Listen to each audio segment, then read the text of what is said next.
Welcome to The Grant, the EU funding podcast.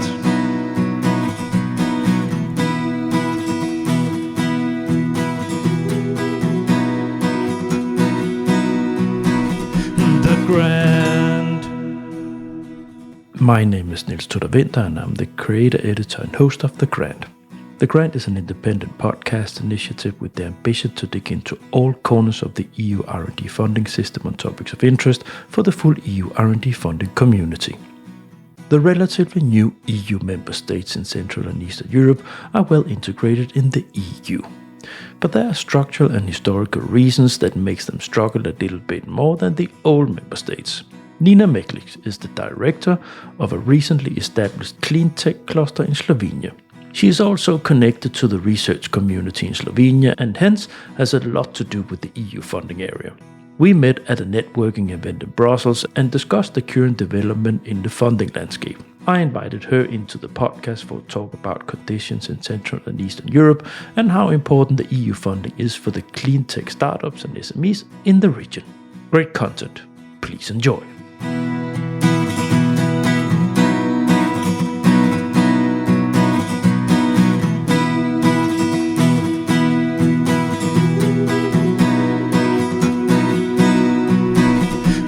Grant. Welcome to The Grant, the EU funding podcast. Today I have a guest that is a result of in-person networking, and it's quite rare in this podcast that I have people that I actually met in real life. Most of them I pick people up on LinkedIn for my guests. They're all old contacts. So, but as most people in here know, at least regular as they do, I have been laid off by Hydrogen Europe. But I went to Brussels anyways for a ticket that I had already bought, and that was for a hydrogen-related event, and I networked with a lot of people there to take advantage of that, anyways. And one of these contacts or persons I ran into, that was you, Nina. That's right. Yeah, we had a course, and the reason why was because you recognized Exactly. as the host of The Grant, and it's I always become so happy when when I meet people that recognize me. So it happened. It has happened a couple of times in Brussels when I had my when I was coming here and there the last year. So it's so of course. We had a conversation a little bit, and then said, "Look, don't you want to be on the show?" So that's how short the way is to The Grant. Nina, first, just to jump in, but your series on project management and the lifestyle of project managers really touched me, let's say, because sometimes I feel people don't understand how it's being and living as a project manager, especially, for example, in my private life, my husband has a totally different job, and it's really strange for him if you're being constantly pressed by deadlines and stressed about consortia and, finding the right words. So it's a very peculiar profession, this area with many corners, but especially the project manager part. Yeah, so thanks for listening to that, and it gave you an entry ticket into the podcast as a guest. Nina, can you shortly present yourself before we move into what we're going to talk about? Sure. So I'm Nina Meglič. I live in Slovenia. Currently, I am involved in several jobs, let's say. First and foremost, I am the director of CleanTech Association in Slovenia, which was set up last year. It's called ACT SI, Association CleanTech Slovenia.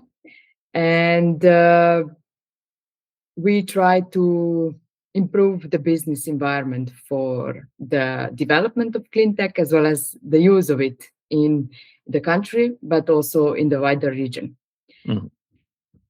Further on, I'm also a project manager at a spin-out from the National Institute of Chemistry located in Ljubljana, Slovenia, called Recatalyst.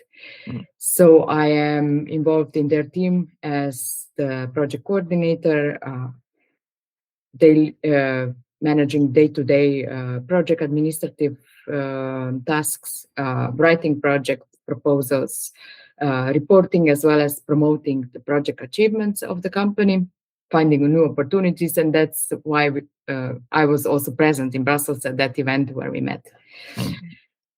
Finally, I also work as a national contact point, or I'm part of the team that is a national contact point for the STEP platform, which is a platform that the European Union set up last year to advance the development of strategic technologies for Europe that would reduce the dependency from other continents, let's say.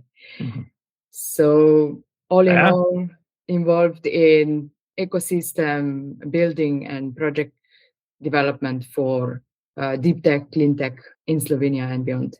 Yeah, so that's first of all nice background to be on this show, because it's everything is something to do with what we what this podcast is about. So wonderful. What we're going to zoom in on today is the CleanTech organization. That's the correct. association that because you said, look, we're trying to build this up and it's rough and tough to do such a thing and so on. So say, look, let's have a conversation about that, because it's wonderful when we have this kind of entrepreneur energy, and I would love to have it in the show because it shows how much heart and energy there actually is in this sector. Now, so just a few words here setting the scene what we're going to talk about today. So we're going to talk about CleanTech, Horizon Europe. More words on that, but so just a few lines before we dig into what we are doing here. Yes, you are right. Today we are going to talk about the clean tech environment in Slovenia and in the Central and Eastern Europe, as we are also part of the broader umbrella network of clean tech for Central Eastern Europe, or Clean Tech for Europe organization. And what we are trying to, let's say, promote and advance with our services is the idea that, there are still structural differences between the West and the East. And this is especially shown in the clean tech environment, because we are lagging behind when it comes to deployment.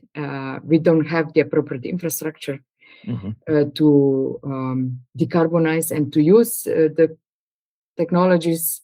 We oftentimes feel the different attitudes towards the companies, as well as the clusters that are functioning here when it comes to the investors' communication. So we think it's a good time to open this debate, especially due to the fact that we have new financial framework coming up and a lot of debate around how to shape it, how to design it in order to fit the reality of today's European Union. Yeah, let's just be blunt and transparent and say, look, because you also flagged this when we discussed it in Brussels, is that it seems like a lot of focus in the preparations for the upcoming work program is sort of shifting to security, defense, AI, and so on. And we're a little bit concerned that it's going to lose a little bit the momentum for the clean tech part. And that's, of course, especially for the Central Eastern Europe issue here, framework conditions and so on would be, doesn't help. Yeah. So what we're going to talk about today, because normally when I would have someone like you in, we would talk about the organization and how you started and so on. But it's actually important for me to instead of doing that, because we will at the same time talk about what you do, talk a little bit about the subject. So what we're going to zoom in on here is that here in the next section, we will talk about CleanTech and the funding reality in Central and Eastern Europe. And then we will continue talking a little bit about competition and success rates, talking a little bit about the shifting priorities and what impact that has, and so on. So it's so we're going to circle around the topic, but you're welcome to flash your organization here if you want. Good.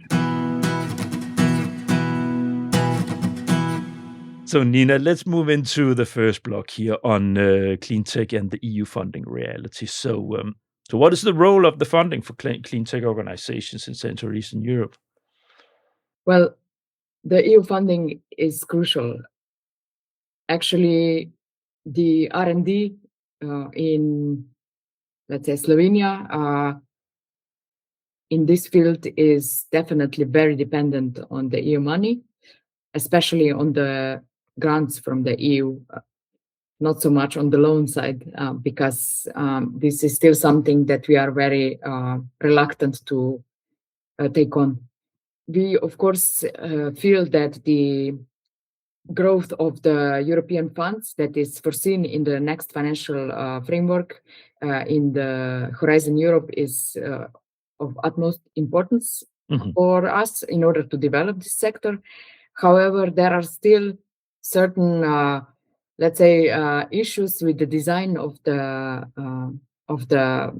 mechanisms available and the approach to fund to distributing the money and approving of the projects that somehow put us into the less favorable position.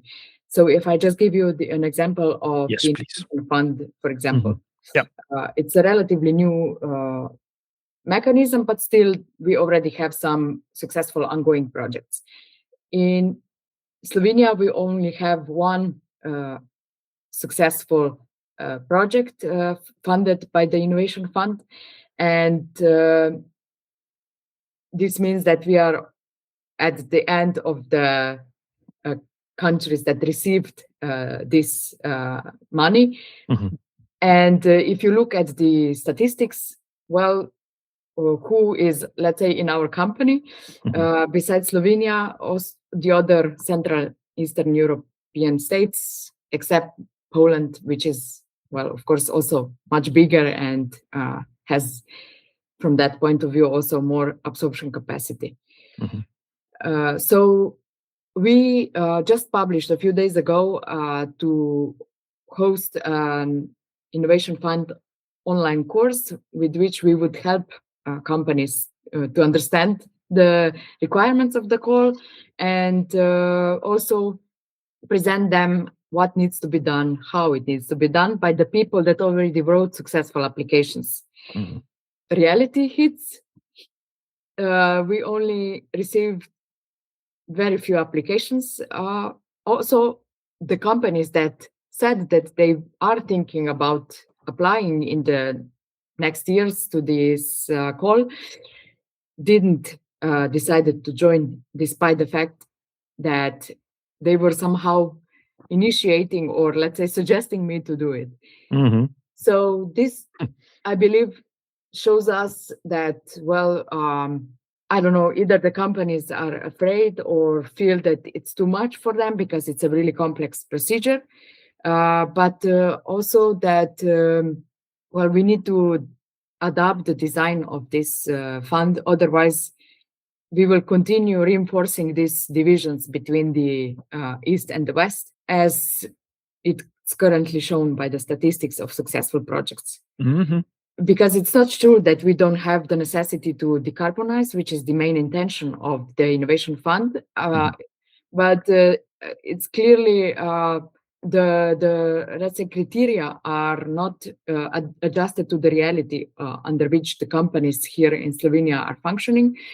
Because if we only take an example of carbon capture and storage, which are a lot of the Innovation Fund projects are focused on that. In Slovenia, we cannot even research the underground potential for carbon storage, for example.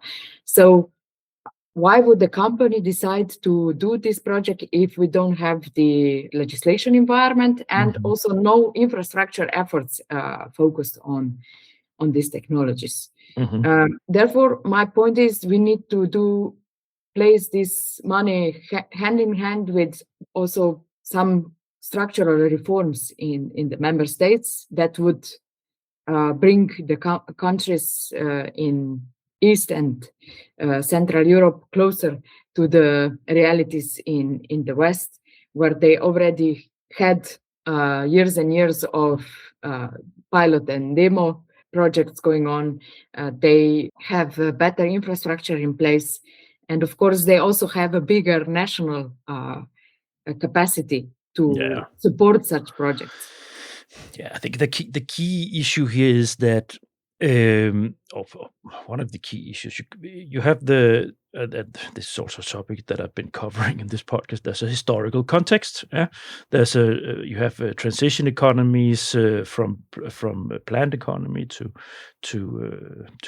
market economy, and that shift in itself is something that takes.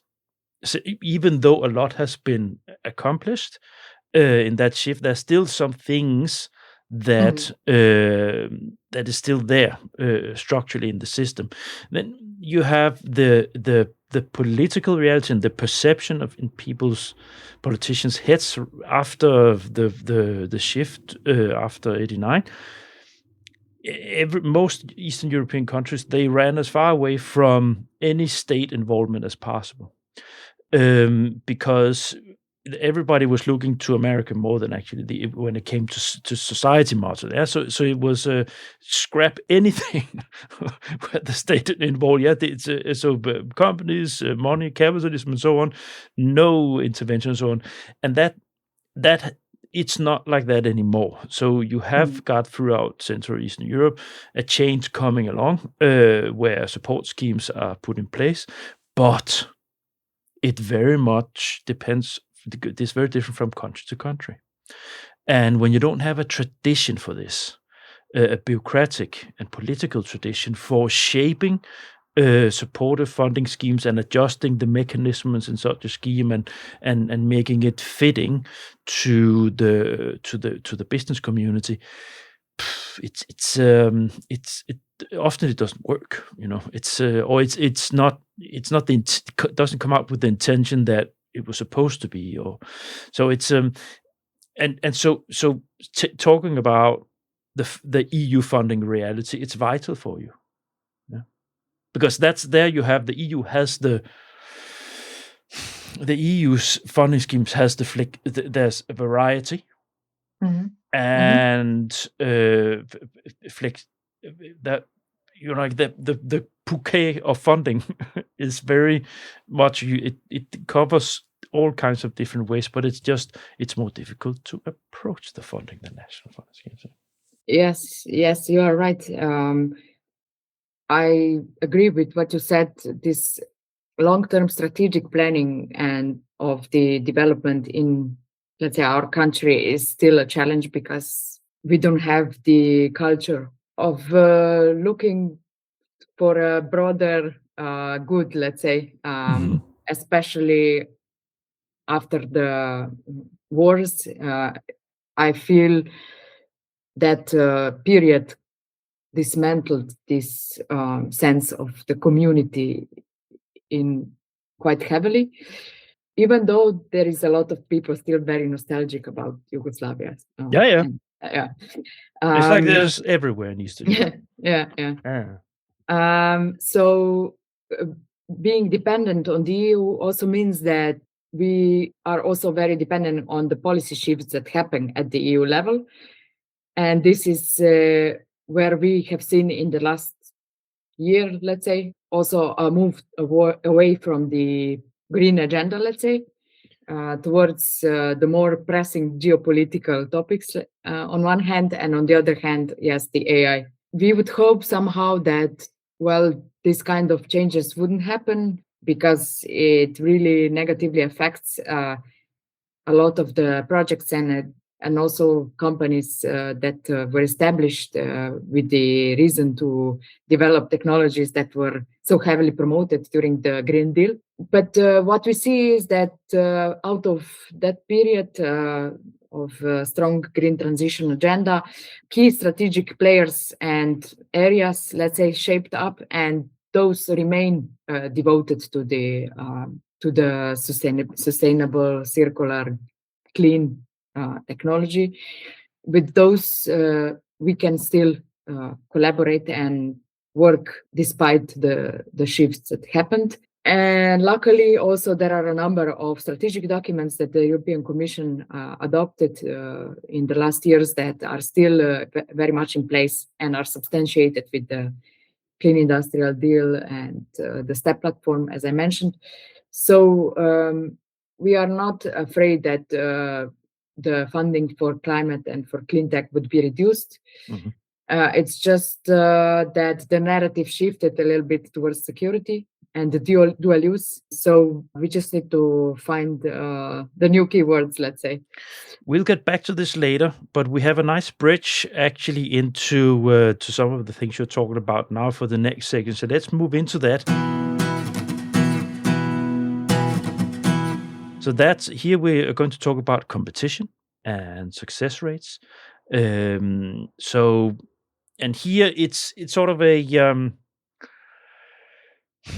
because these are conditions that is the same throughout the full EU, right? But some places just hits harder than other places. So rising application numbers, so the success rates they drop, and it's across all programs practically.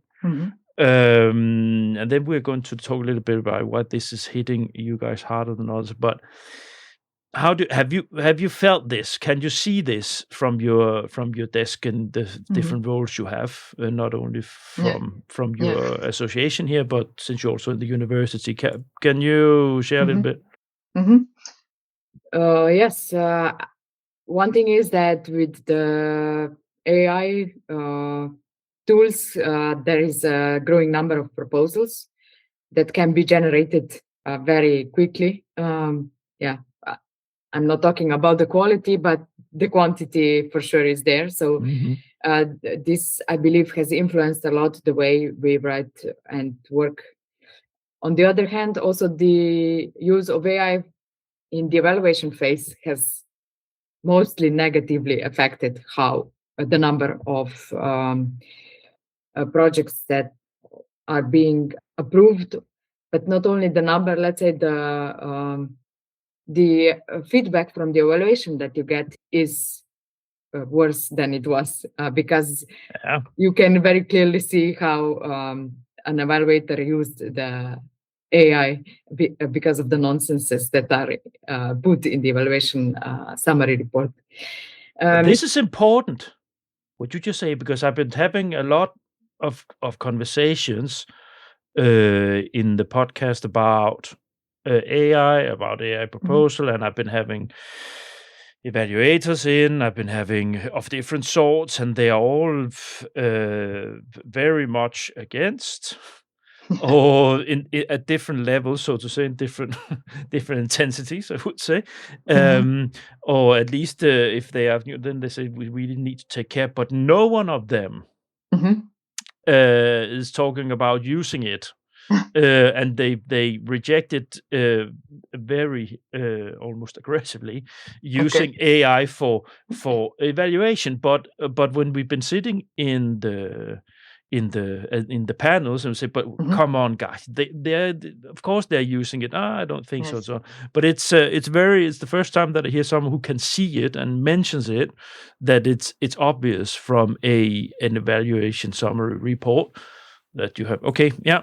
Yeah, we had a recent case where it was very clear because they referred to some parameters of certain technology that weren't relevant at all. But if you wrote it in the AI tool, then you saw that the AI is really convinced that these are very, very important. But our customers, for example, never asked about these parameters ever before. Mm-hmm. So yeah, I think this is quite a clear sign. But of course, also understand the evaluators. We know that they are very under time pressurized and everything.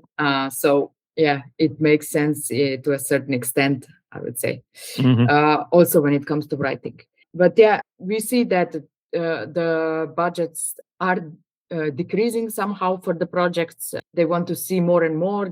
So you involve more and more organizations. So you end up with a lesser budget. A lot of the cost nowadays is linked to partnerships that are established at the European level. And these partnerships have very high membership fees, which again somehow negatively influences, let's say, smaller companies on one hand and our regions, because we don't have big research organizations that would just throw the money to these partnerships. But this is where the work programs are written, and they sit at the table. You know what? Because I know this because I've just been working for one of the ones where you can get input. And I know also I didn't work for partnership. That was Hydrogen Europe, right? But that's in the Clean Hydrogen Partnership and that triangle. And our members, paying members, only them could join the process of working groups. So for the research side, it's not the same kind of money they pay to join Hydrogen Europe Research, but still need to be a member of Hydrogen Europe Research to have something to say. And everybody knows, and that was what I was doing. That was to help and facilitate that these organizations making sure that they would be going into projects. So having a much more than a horse head, it's because it's like, and I know it's the same in the partnerships. Where if you're involved, then you can join the working groups or whatever they call them. And of course, it's obvious if you sit and you talk to the people that are leading coordinators, maybe on flagships projects for the last 10 years on this specific topic, and of course, let's see if you can fit you. So it's like this. So it's true. Of course, it's true. Yeah. I think, well, to a certain extent, these partnerships seem to deliver, let's say. But on the other hand, for the ecosystem where we work, they represent a big limit, let's say, to their involvement. At least it requires a much more refined or intensified intelligence work, right? Because since if you don't have the possibility, capacities, resource-wise, to join these things, then at least you need to know who's there. And create a relationship with these people, and then try to be, on the second tier, so to say. But it requires much more because, but then if we look at our structure of the companies that are established in Slovenia, for example, almost 99% of these are small, maybe medium-sized companies, which in, I don't know, German terms aren't even medium, because they are still, let's say, not much bigger than 200 people, for example. And for them to have a person that only focuses on analyzing and growing the network, it's too much. So that puts them into disadvantaged position from the start. But it's classic. And the thing is, now, because we will soon go into talk more into the priorities, but the thing we need to put a flag in here is that the Commission has tried to do something with the widening initiative, right? And so that has been running for a while now. What, 10 years? Yes, it's been running for quite some time. But that's only for a specific corner.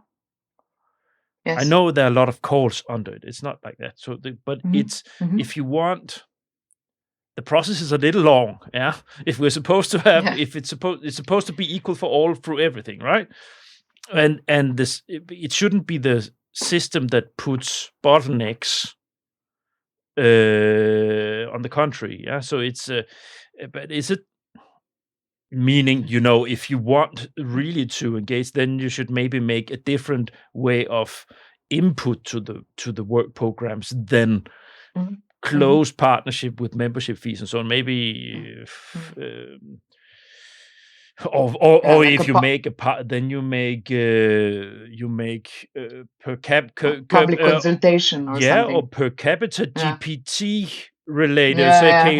Countries with this level, they pay this to be members, but to democratize it. Because if you want the input, because that's the commission, I know them. It's not like they don't want to, they don't have the intention to put someone ahead of others. So this is a relic that has survived from a time when this was not a problem. It's something that has developed and then without actually, but you cannot be the first person that has said this to them. So it's that's sure. Of course, commission, if you're listening, can you just, you're looking at this now anyways, with it, pretend to do something else, or just try to turn a little bit some taps here and there, because it's important. No, it is, yeah. And it's good that you mentioned the widening program. I think this is really relevant, we have actually also proposed in one of the opportunities that the association had, that to extend the widening program also, for example, to because now it's focused mostly on research organizations, but we could also extend it more to companies, let's say. We welcome very much that the EIC pre-accelerator was published last year only for widening countries, but there will be money for 50 projects from widening countries, but there were more than 100,000 applications to this call. You know what to expect, probably, I know, or if you're really, really lucky. Hopefully, this will continue and there will be more money in the next financial framework, because it really, somehow this call really addressed these structural differences between the companies in, I don't know, the France, for example, comparing to companies here. We could also extend it to policymakers, for example. We see that there is a need to, let's say, support the policy making in our countries when it comes to clean transition, because the policymakers don't have the capacity to follow all the speed of technology development and then try to understand and translate it into the policy frameworks. There has been a growing number of sustainability legislation which had to be transposed to national legal frameworks, and this is a big burden for a country, for example, like Slovenia, which has only 2 million inhabitants, which then you can proportionally translate to the number of people working in public administration, and then compare it to, I don't know, Germany, for example. So this kind of policy exchange would also be very, very important for us to create the supporting and enabling environment for clean tech development and use, and learn from the countries that already made these steps.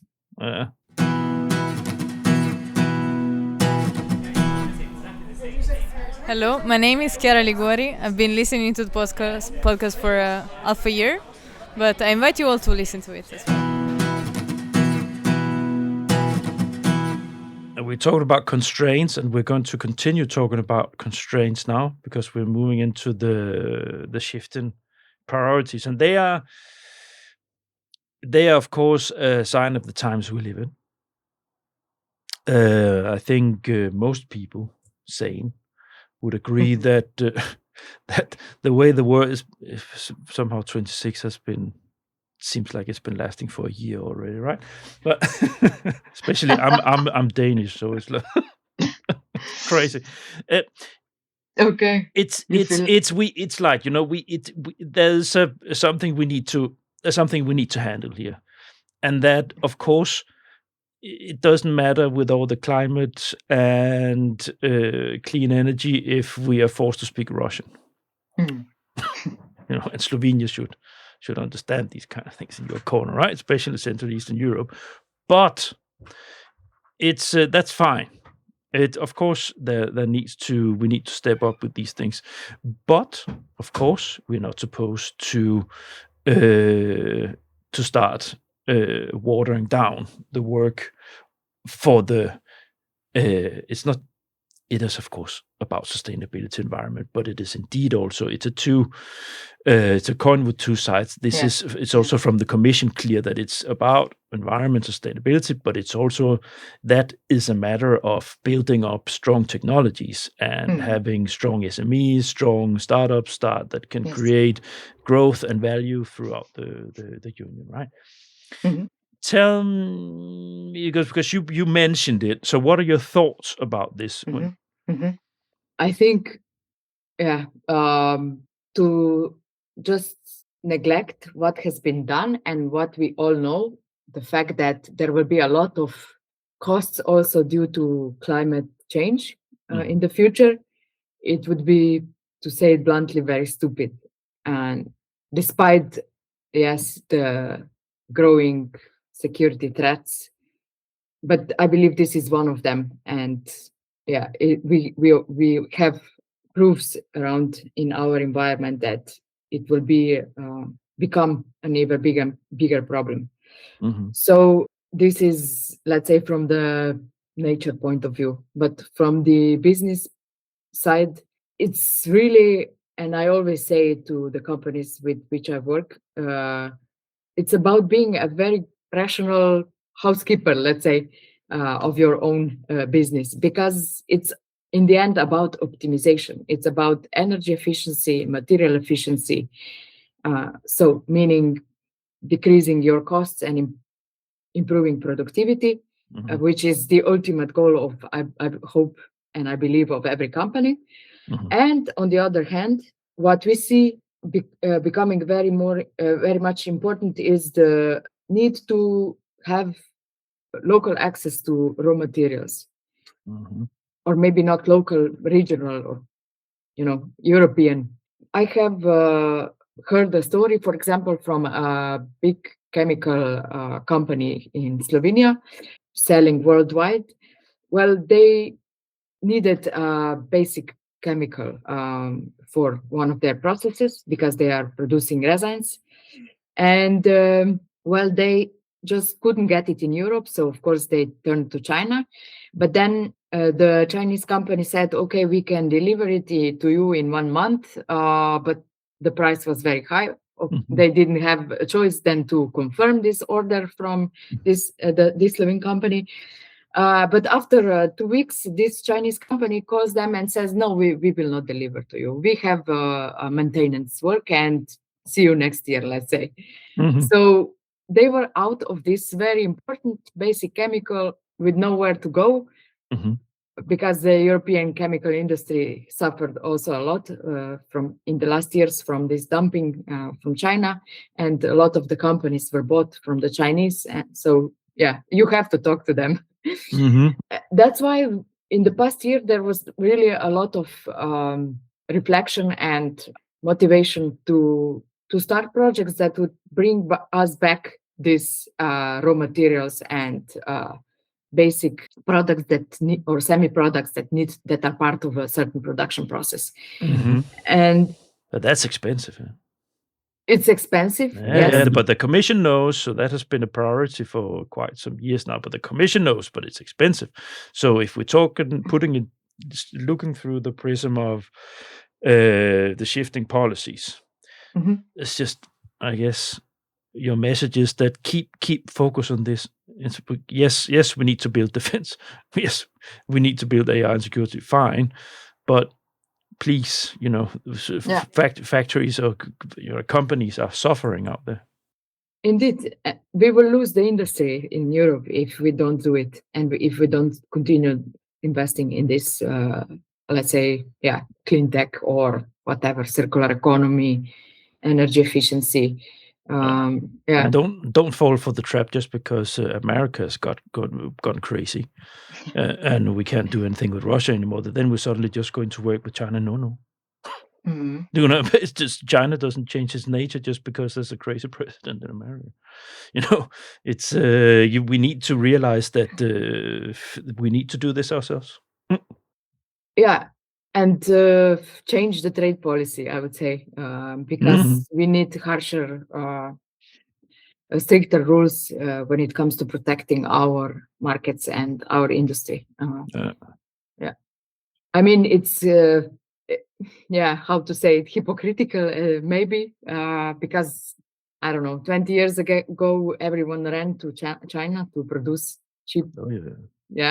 But now we see the consequences, and well, if there is still, let's say, the interest from the European industry to keep working here and maintain the living standards that we have, I think this is the top priority. Yes. So this is that should be the key message from this section. Now, we already started to touch upon the impact on companies and the innovation ecosystem. So let's just move into this. So first and foremost, we just established that very clear that how the world looks, how the production line, supply chains, and so on. Where do we have the raw materials, for instance? That corner, the industry that needs this, they are under pressure.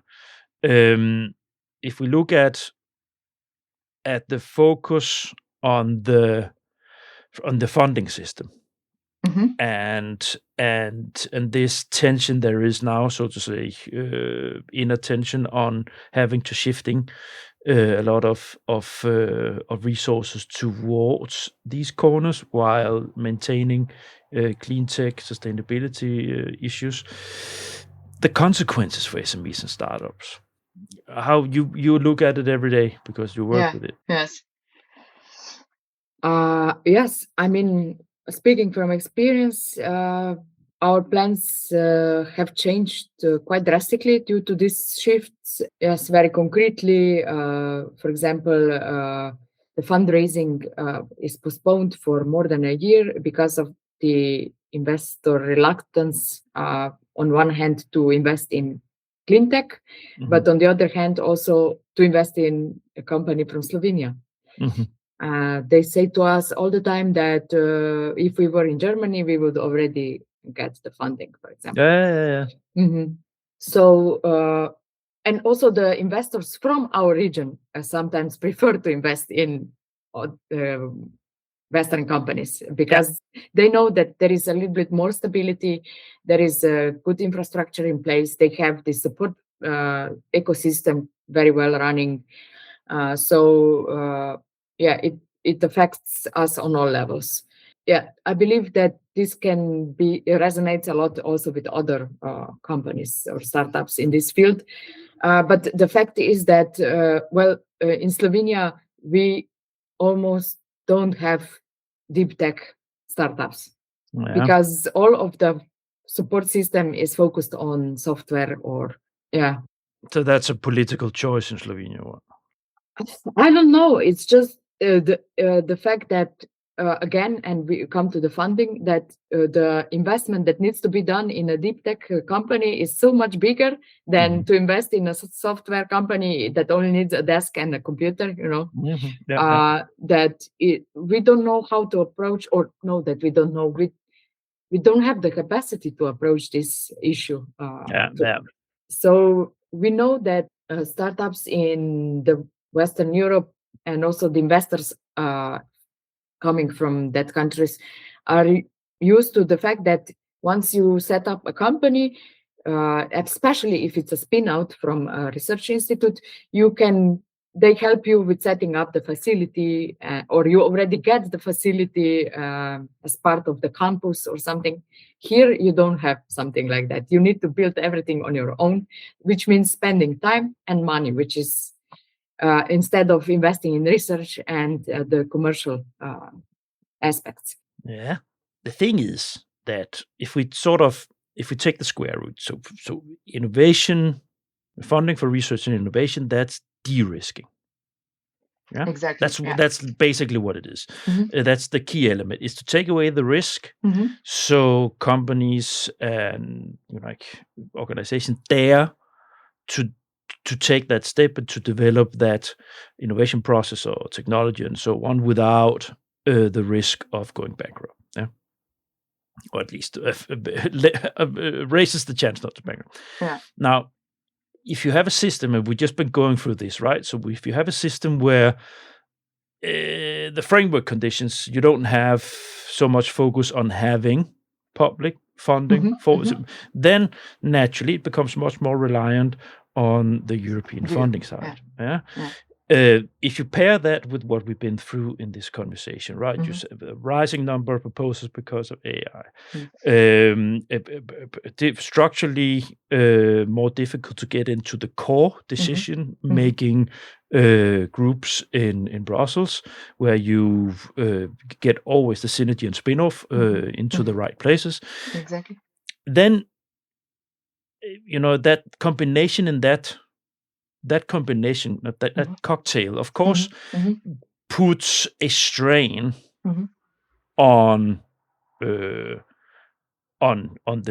business community in a country like Slovenia, when you suddenly talk about shuffling funding to other corners and so on. Yeah, it's bound to do that. It's bound to be something that suddenly, wait a minute, we used to be able to, or we used to, it wasn't so difficult before to, and then it stops, because then you don't crash a company when then you just focus on what you have. And that's why it somehow you feel disappointed, because the European Union has thrown so much money into the cohesion policy, which was meant to reduce these disparities. Well, yes, a lot of the cohesion money in Slovenia also goes to research and development and innovation. Without it, we would be also, it would be even worse. And now we have the Just Transition program for the coal regions. Still, these disparities remain. And that's why we advocate also to make like a reality check. We have these reports, the Draghi report, the Letta report. And so they clearly show that we are not doing something. We're not doing enough. Yeah, we are not going into the right direction, let's say. And then also, living in this part of Europe, we can reinforce that. So we have now the opportunity to structure these mechanisms that are, at the end of the day, still okay, but need to be adjusted to the different, let's say, two-speed Europe in order to really make a change. Because otherwise, we will just perpetuate these differences in the development, and it will not help anyone, because we are comparing to other continents still very small. And it's the better for Europe if the competitiveness levels in the European countries, member states, are to a certain extent similar.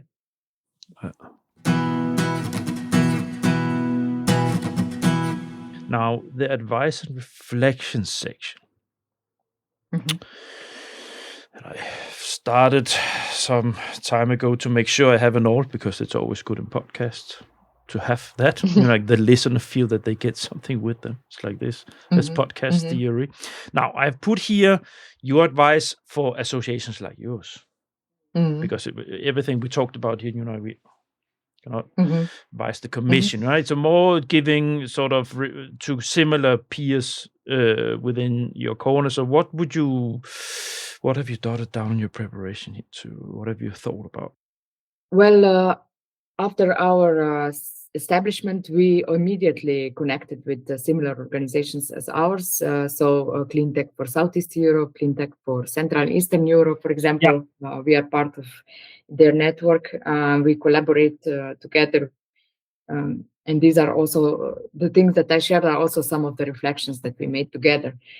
What I would advise organizations that might also appear in the future in this field around our country, and maybe especially the Balkan, because they are in even, let's say, a worse position. Collaborate, which is a very used word, too much. I know what you mean, but it's important. I mean, we have a very bad business culture of collaboration in this region due to corruption. Yeah. But it's I know. Yeah, but it has always paid very well for me and for the people with whom I worked to just share the opportunities and the ideas, because we have grown from that. We got more opportunities, but I think that this comes also with new generations that are not so burdened with titles and achievements that only grow their identity, but the community, because we feel that we cannot change things on our own, especially not structural changes that need to happen in the CleanTech field, because this is really an arena where you need to talk to the policymaker, you need to talk to the end user, you have to work with the research because this is breakthrough. So you have to educate the supplier if you want better for the environment. So yeah, even if you think that you know it all, or that, let's say, the involvement of others can hurt you or take some piece of your cake away, my experience is the opposite. So and also coming from a smaller country, it's really crucial for us to open up and to connect with the bigger ones and with the region as such, because we deliver much stronger position. Yeah, true. And policymakers, do you have any message? Do you have anything you want to say? Because the commissions, they are listening. I have listeners from the European Commission. Okay. Well, this has been one long message to the policy. Yeah, to them. Yes, indeed. Well, we will publish a position paper in the next days in relation to clean tech development and use in the light of the new financial framework. So we will substantiate what we want to from the Commission to deliver in the region. But I mean, listen to us. I think it is crucial that they listen to the people that are working on the ground, because oftentimes it feels that they live in their bubble. And even though I'm a big fan of the European Union, because I also studied European studies in my bachelor, and I think that it has done great things also to improve the functioning of our country. Yet they often neglect the fact that structural differences still remain, because of course they cannot admit this since they put so much money into the cohesion. But this is the reality. You know what I think we're going to do? So first and foremost, I will, when you're ready with it, when is it being published? I think mid-February and February. Yeah. All right. So this episode, it will fit fine. So we will put the report on the website for this episode, so you can download it out there. It will be ready. It's the time space issue here, people. We record the 23rd of January, and when you listen to this, it will be so you listen to this now in the middle of February. But I will make sure that we will do this so it fits, so we can upload it. And then I think, Nina, I will invite you in for an episode where we simply talk about the position paper. Yeah. Okay, great. So Thank you. I'll give you the opportunity to share that because it's also important for me as a podcast to once in a while share these position papers that are being produced because I'm not sure many people read them. I have this feeling. Yeah. So You are probably right. Yes. So I'm not gonna discourage you. So on the other hand, I'm now trying to give you a megaphone, so you have a chance to blow them out. And if you need any other guests on board, let me know, and then we take it from there. So that's that. Great. Thank you. I appreciate. Of course.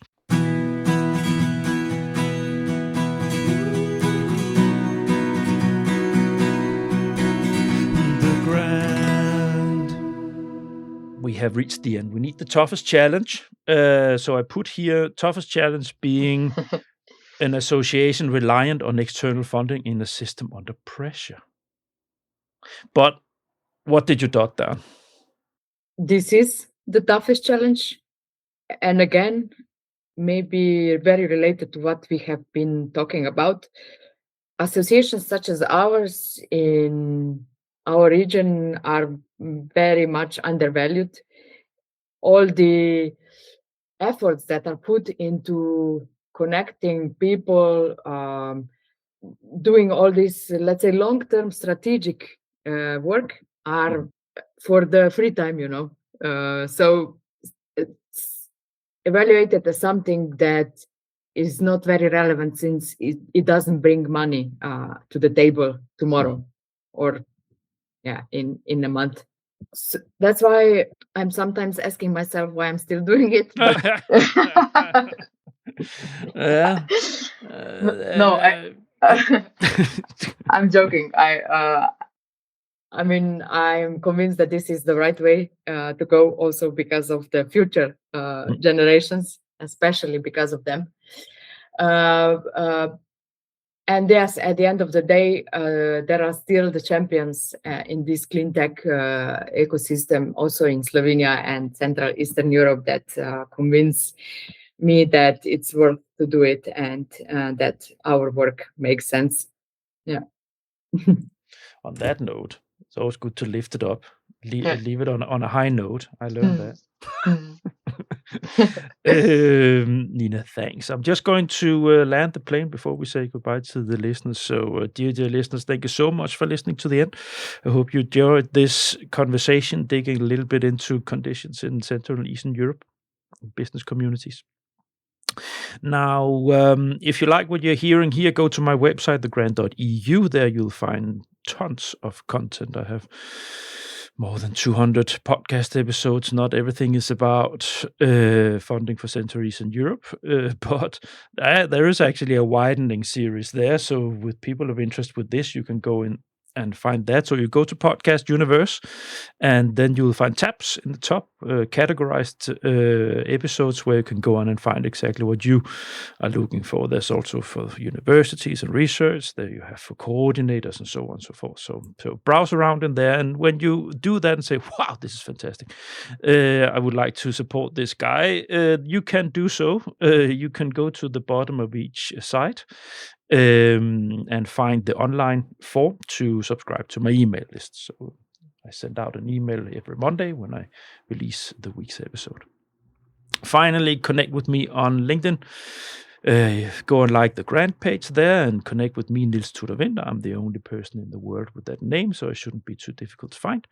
That's where the flow is. That's where the fun happens. That's where all my marketing and flow is. But that's not true, because I've just established an Instagram account, and I'm also trying to connect that to Facebook, because I like to build this community, and LinkedIn is not a good place to build a community where people are a little bit more lowering the shoulders.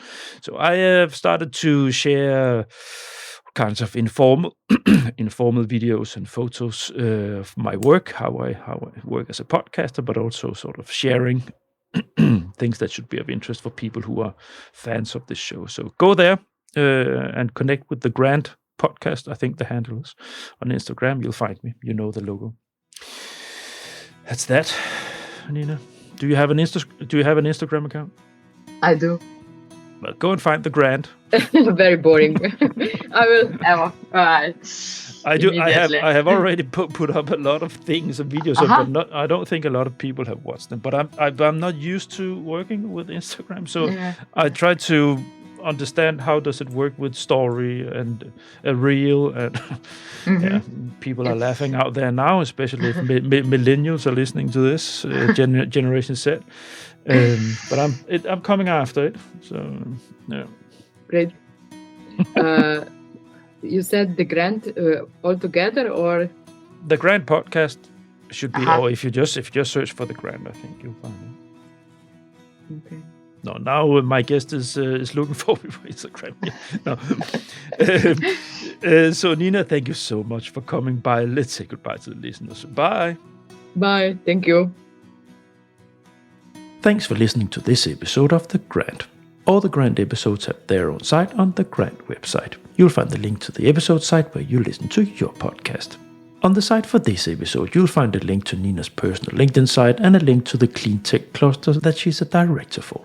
Next week, it is time for an Erasmus Plus therapy session. Drastic search and proposal numbers have devastated the community, so I have 3 guests in the studio to exchange on this development. And some therapy. You can indeed look forward to that.